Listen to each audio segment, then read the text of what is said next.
Hello नमस्कार साथियों, आप सभी का स्वागत है। हम क्लास 10th के एनसीईआरटी मैथ का chapter 11 area related to circle का क्वेश्चन नंबर 6 तक सॉल्व कर चुके थे। आज हम क्वेश्चन नंबर 7 सॉल्व करेंगे। क्वेश्चन नंबर 7 है, a chord of a circle of radius 12 centimetre subtend an angle of 120 degree at the centre. क्वेश्चन में कह रहा है कि एक सर्कल है जिसकी रेडियस 12 सेंटीमीटर है और वो सेंटर पर 120 डिग्री का एंगल बना रहा है। Find the area of corresponding segment of the circle. तो जो सेगमेंट बनेगा उसका एरिया हमें निकालना है। तो इसे सॉल्व करें। इसका सॉल्यूशन, जैसे एक सर्कल है, इसका सेंटर यहाँ पे हुआ और ये जो एंगल बना रहा है वो कितने का बना रहा है, 120 का। ठीक है, तो यहाँ से अगर मैं इसे ए नाम दूं और इसे बी, तो ए से बी को मिलाने पर ये जो एरिया बचेगा वही सेगमेंट रहेगा। तो एरिया ऑफ सेगमेंट के लिए अगर मैं इसमें यहाँ लगाऊं area of segment equal to क्या होगा, area of sector minus area of triangle. यही सेगमेंट का एरिया निकल के आएगा। अब दिक्कत क्या रहेगी, एरिया ऑफ सेक्टर तो मैं निकाल सकता हूँ क्योंकि इसकी रेडियस 12 सेंटीमीटर दे रखा है और एंगल भी दे रखा है, लेकिन दिक्कत आएगी एरिया ऑफ ट्रायंगल। इसका एरिया कैसे निकालेंगे? तो उसके लिए पहले हमें ए बी के बीच की दूरी कितनी, ए और बी कितना है वो निकालना पड़ेगा, और एक यहाँ से परपेंडिकुलर डालेंगे। ये अगर इसे मैं सी नाम दे लूँ तो मुझे ओ सी की भी वैल्यू निकालनी है। मुझे क्या निकालना है, एक तो ए बी की वैल्यू निकालनी है और दूसरी मुझे ओ सी की वैल्यू निकालनी है। तो इसके लिए क्या करना पड़ेगा, ये पूरा कितने का, 120 का, तो ये वाला एंगल कितने का बचेगा, 60 डिग्री का, 60 का। ये भी कितने का हो जाएगा, 60 डिग्री का। ये 12 का दे रखा है, तो इसमें ऐसा करते हैं, ये एंगल है, एंगल के सामने परपेंडिकुलर है और ये हाइपोटेनस है। तो अगर मैं इसमें sin 60 लगाऊं इन ट्राइंगल ACO, तो इसमें अगर मैं sin 60 लगाऊं तो क्या होता है, sin 60 इक्वल टू, फॉर्मूला क्या होता है, परपेंडिकुलर अपॉन हाइपोटेनस। परपेंडिकुलर कितना है इसमें, परपेंडिकुलर AC है अपॉन हाइपोटेनस AO है। तो यहाँ से sin 60 की वैल्यू कितनी होती है, √3/2 इक्वल टू AC की वैल्यू निकालनी है अपॉन AO कितने का है, 12 का। इसे कितनी बार जाएगा, 6 टाइम, तो AC आ गया यहाँ से 6√3 सेंटीमीटर। अच्छा, जितने का AC रहेगा उतने का AC भी रहेगा, तो AB इक्वल टू कितना रहेगा, AB इक्वल टू 2AC रहेगा। तो AB कितने का हो जाएगा, 2 इंटू 6√3, तो यहाँ से आ गया 12√3 सेंटीमीटर। AB तो आ गया हमारे पास। अब मुझे क्या चाहिए, ये कितने का है, 6√3। अब मुझे चाहिए ये OC। तो अब अगर मैं इसमें tan 60 लगा दूं तो परपेंडिकुलर अपॉन बेस होता है, तो अब लगाता हूं मैं tan 60 इक्वल टू क्या हो जाएगा, परपेंडिकुलर एंगल के सामने परपेंडिकुलर, तो AC अपॉन OC। तो tan 60 की वैल्यू कितनी होती है, √3 इक्वल टू AC कितने का है, 6√3 अपॉन OC। तो √3 से √3 जाएगा तो OC कितने का आ गया, OC इक्वल टू 6 का, 6 सेंटीमीटर। तो अब हमारे पास OC भी है और AB भी है। अब हम इस क्वेश्चन को आसानी से कर सकते हैं। तो एरिया ऑफ सेगमेंट क्या हो जाएगा, एरिया ऑफ सेक्टर फॉर्मूला क्या होता है, θ/360 into πr² minus area of triangle क्या होता है, हाफ बेस इंटू हाइट। तो थीटा की वैल्यू कितनी है इसमें, थीटा कितना था, टोटल 120 का था। थीटा कितना दे रखा था, थीटा जो था वो 120 डिग्री का था और रेडियस कितने की थी, 12 सेंटीमीटर। तो वैल्यू लगा दो, कितना हो जाएगा, 120 डिवाइडेड बाई 360 मल्टीप्लाई पाई की वैल्यू कितनी, पाई की वैल्यू यूज करनी है इसमें 3.14 मल्टीप्लाई रेडियस कितना है, 12 का स्क्वायर, 12 × 12 -1/2 बेस कितना है इसमें, बेस ए बी हो जाएगा। ए बी की वैल्यू कितनी है, ए बी इक्वल टू 12√3 है, तो 12√3 मल्टीप्लाई हाइट कितनी है इसमें, ओ सी है, और ओ सी की वैल्यू कितनी निकाली है 6, तो मल्टीप्लाई 6।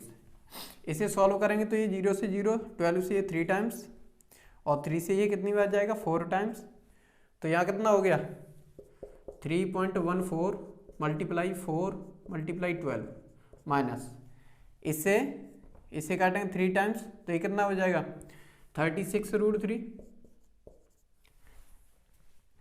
अब इसे सॉल्व करेंगे तो ये हो जाएगा, अच्छा इन दोनों में से क्या कॉमन आ रहा है 48, तो 12 कॉमन आ जाएगा।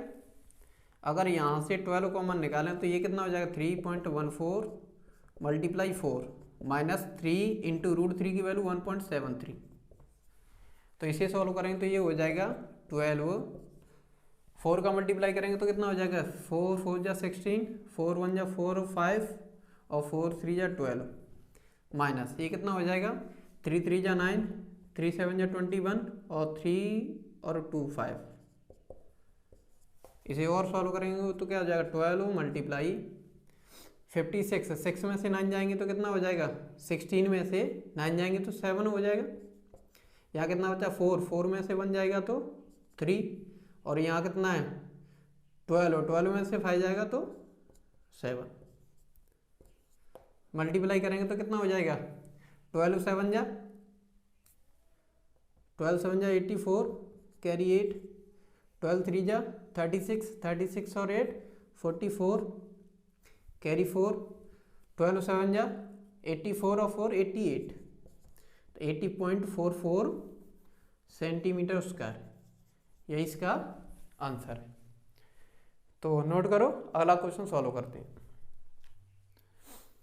क्वेश्चन नंबर 8 है, a horse is tied to a peg at one corner of a square shaped grass field of side 15 metre by mean of a 5 metre long rope. देखो क्वेश्चन में कह रहा है कि ये कोई स्क्वायर शेप का फील्ड है जिसकी जो साइड है वो कितने का, साइड है वो 15 सेंटीमीटर, मतलब ये 15 सेंटीमीटर 15 मीटर है, साइड है वो कितनी है 15 metre.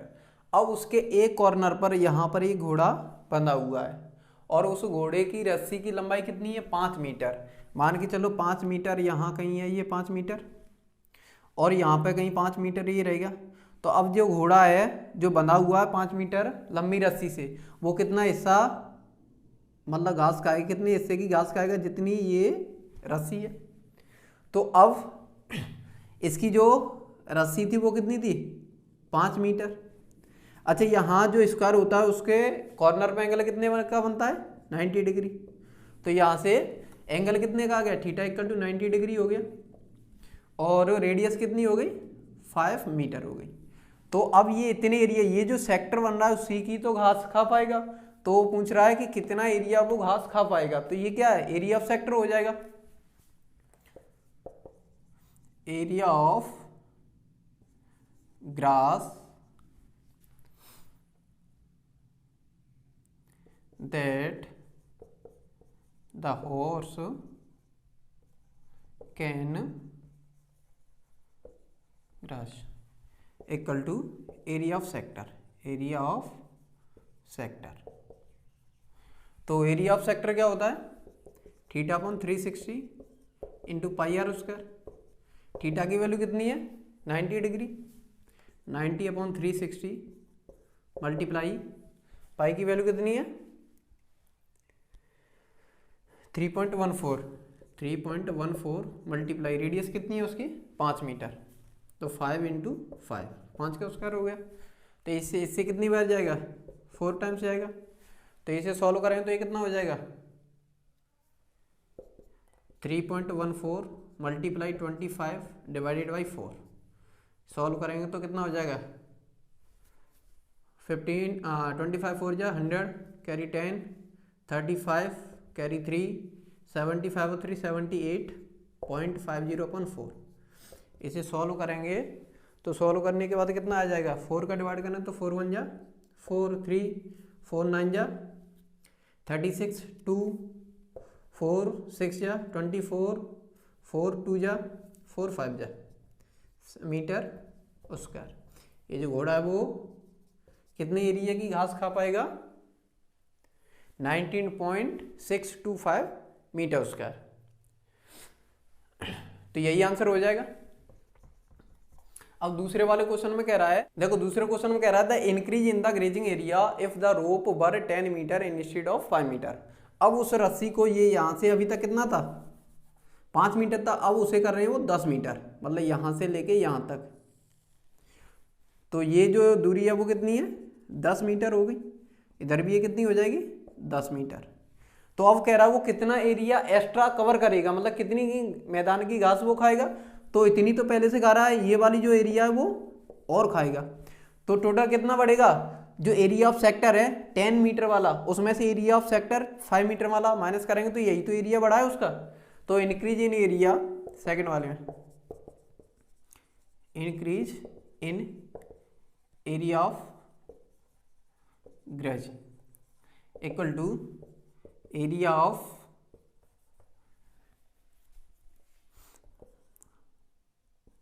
Big sector minus area of small sector, area of small sector. तो इसे सॉल्व करेंगे तो कितना हो जाएगा? एरिया ऑफ बिग सेक्टर कितना हो जाएगा?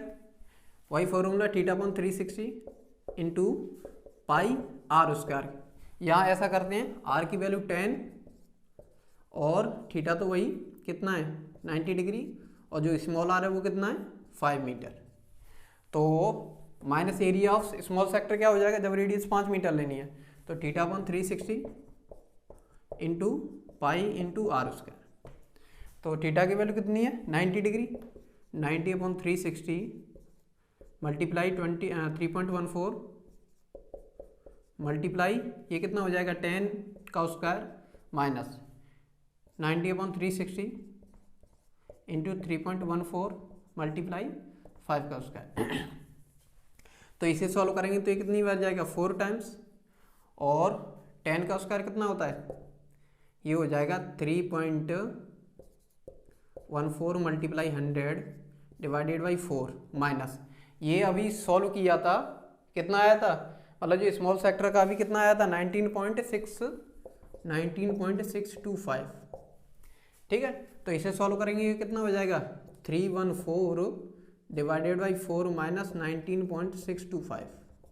इसे डिवाइड करेंगे तो ये कितना आ जाएगा 4 का डिवाइड करें तो 4 7 जा 28, 3 4 8 जा 32, 2 और 4 5 जा 20 माइनस 19.625। इसे माइनस करेंगे तो कितना आएगा 58.875 मीटर स्क्वायर। ये जो एरिया है वो एक्स्ट्रा वो जो घोड़ा है वो खा पाएगा।